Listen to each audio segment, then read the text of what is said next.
Hey, Lylanthia here. Today we're going to be reading yet another Morrowind lore book. Today's book is 3 Suns Dawn 2920, located in the Isle of Artaeum, Somerset. So the Sill watched the initiates float one by one up to the Osam tree, taking a fruit or a flower from its high branches before dropping back to the ground with varying degrees of grace. He took a moment while nodding his head in approval to admire the day. The whitewashed statues of Searbane, which the great mage was said to have posed for in ancient days, stood at the precipice of the cliff overlooking the bay. Pale purple Proscato flowers waved to and fro in the gentle breeze beyond ocean and the misty border between Artaeum and the main Isle of Somerset. By and large acceptable, he proclaimed as the last student dropped her fruit in his hand. With a wave of his hand, the fruit and flowers were back in the tree. With another wave, the students had formed into position in a semicircle around the sorcerer. He pulled a small fibrous ball about a foot in diameter from his white robes. What is this? The students understood this test. It asked them to cast a spell or identification on the mysterious object. Each initiate closed his or her eyes and imagined the ball in the realm of the universal truth. Its energy had a unique resonance, as all physical and spiritual matter does. A negative aspect, a duplicate version, relative paths, true meaning, a song in the cosmos, a texture in the fabric of space, a facet of being that always and always will exist.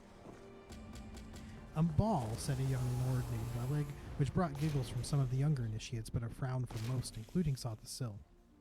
If you must be stupid, at least be amusing, growled the sorcerer, and then looked at a young, dark-haired Altmer lass who looked confused. Lylanthia, do you know? It's Grom, said Lylanthia uncertainly.